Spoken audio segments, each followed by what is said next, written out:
Chicago teacher strike over. And I'm going to say it, the unions won. But now the focus has shifted to the Chicago Teachers Pension Fund, which is running dry, according to the New York Times. John Stossel is here, and his show this week is about how much power unions really have. Just for a second, take a look at this. You tell me how much money I need, Mr. Newsman. I don't know. Because you were spoon-fed right out of high school into college with your preppy everything, and you know nothing about us out here. Spoon-fed right out of high school, Mr. Preppy. Here he is. His name is John Stossel. Well, you attended these big union rallies. Yeah, that was not Chicago. This was Philadelphia. What was the sense that you got out of it, other than the little hostility there? Surprisingly little, given who I am and the things I argue. Though our show's special correspondent, Kennedy, they were saying we needed a union bill of rights, a right to a guaranteed job and a living wage and so on. She said, how about an employer's bill of rights? The right to hire and fire, the right to decide what you pay people. Then they got really angry and put on a siren so people couldn't talk to her. Really? There's this sense among them that without unions there would be no middle class, nobody would get a raise, everybody would be paid $2 an hour. But they don't know that 95% of the people in this country get paid more than minimum wage, not because of any law, but because of the market. They say unions created the middle class. Oh yeah, the 8-day work week.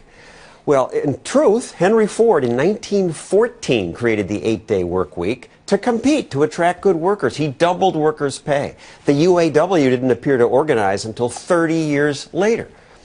One last example, just to throw it out. Sure. We protect the workers, they say, and the union contract briefly does, but then it kills off jobs. Toyota, in the past 20 years, created 15,000 jobs, not in Japan, in the United States, largely non-union Toyota. GM at the same time lost 400,000 jobs, partly because of the union rules. How does that help workers? And to your point, I have a friend, one of my best friends, who was at that. Was he yelling at me? I think he's not a yeller, but he's growing in the unions movement. And you know, the thing that they talk about a lot is greed. Now he's making like 45, 50 bucks an hour, and he's complaining.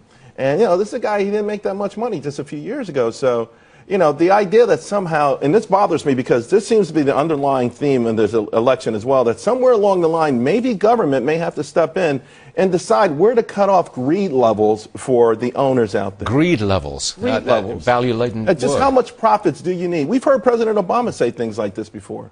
Because it's hard to explain to people how the market regulates that. Yeah, some people in a free society will do much better than others, but we all win that way. But your argument is winning. I mean, the degree of unionization in the private sector has been shrinking for a couple of generations. Because they have to compete. But my argument is not winning in the hearts and minds. It is where they have to compete and those industries shrink. In the public sector union where they can use their monopoly, it's growing. And I think most Americans think without unions, workers would suffer. And that's the nature of your show, is it not? Tonight on the Fox Business Network. You know, I got to say, I admire a man dressed like you, with a Fox label on it, going into a union rally. I admire you. Most people were very nice. Yes, yeah. I find that when I walk down the street, most people are really, really nice to you. Only occasionally are they not. Occasionally, yeah. And I've got a British accent, which is even worse than looking preppy, frankly. All right, John Stossel, we'll watch you tonight, and that's a problem.